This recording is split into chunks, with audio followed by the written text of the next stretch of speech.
তান্ত্রিক মশাই, আমার ছেলেটা সুস্থ হয়ে যাবে তো? দেখছিস না মা চণ্ডীর আরাধনা করছে, বাধা দিচ্ছিস কেন? আমার আমার ভুল হয়ে গেছে বাবা, আমাকে ক্ষমা করে দিন। আপনি শুধু আমার ছেলে মানিককে সুস্থ করে দিন, আমি আর কিচ্ছু চাই না, কিচ্ছু না। মা চণ্ডীর আরাধনা এবং তান্ত্রিক তার শক্তি দিয়ে জ্ঞান হারানো ছেলেটির প্রাণ ফিরিয়ে আনার চেষ্টা করে।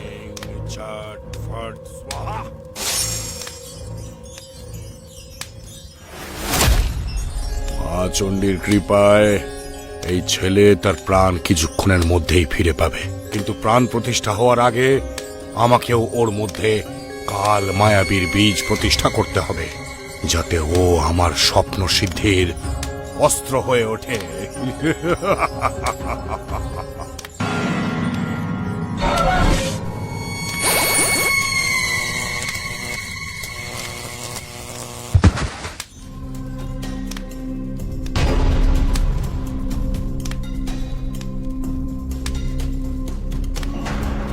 জয় চণ্ডী, জয় চণ্ডী।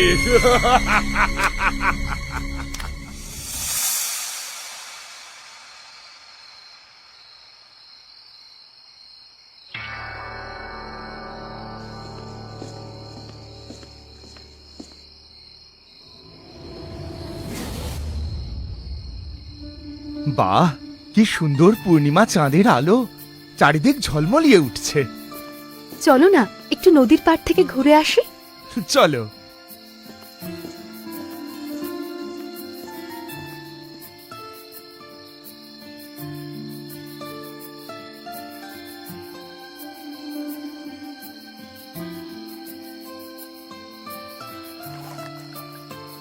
কি সুন্দর লাগছে, মনে হচ্ছে এখানে দাঁড়িয়ে সারা রাত কাটিয়ে ফেলি।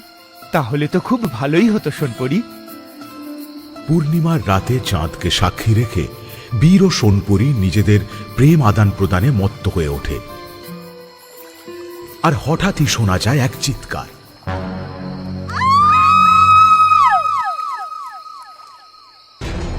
কি ব্যাপার, এত জোরে কে চিৎকার করলো? হ্যাঁ, আমিও তো একটা চিৎকার শুনতে পেলাম। চিৎকারটা ওই জঙ্গলের দিক থেকে আসলো মনে হলো। এসো তো একবার দেখি।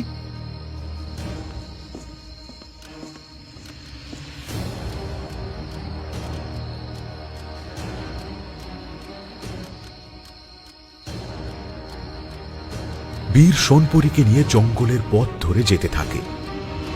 এমন সময় তারা দেখে বিশাল এক জন্তু জঙ্গল থেকে পালিয়ে যাচ্ছে। আরে ওই তো কি যেন একটা পালিয়ে গেল। এসো তো একবার দেখি। না না, আমি তোমাকে কিছুতেই যেতে দেব না, তুমি আমার সাথে বাড়ি ফিরে চলো।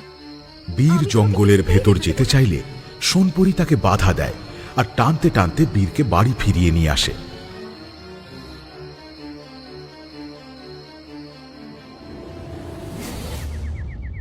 কি হয়েছে বীর, এভাবে মাথায় হাত দিয়ে বসে আছিস কেন বাবা? মা, কাল রাত থেকে আমি দু চোখের পাতা এক করতে পারছি না। কেন, কি হয়েছে? মা, কাল রাতে আমি আর সোনপরি নদীর পাড়ে গিয়েছিলাম, তখন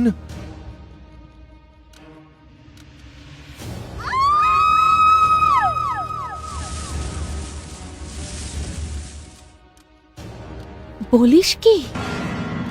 হ্যাঁ মা, আর তারপর থেকেই আমার দু চোখে ঘুম নেই। শোনো না, আমি এইমাত্র খবর পেলাম, ওই যে ওই ওই হারুদা আছে না, তার বউ নাকি কাল রাত থেকে নিখোঁজ। কি বলছো? নিখোঁজ মানে? কাল রাতে জঙ্গলেতে গিয়েছিলেন, তারপর সে আর নাকি ফিরে আসেনি। তার মানে কাল রাতে যে চিৎকারটা শুনতে পেয়েছিলাম সেটা আসলে হারুদার বউয়ের ছিল। ইস, কেন যে আমি জঙ্গলের ভিতরে গেলাম না, একবার তো তাকে বাঁচিয়ে নেওয়ার চেষ্টা করতে পারতাম। কেন কেন কেন?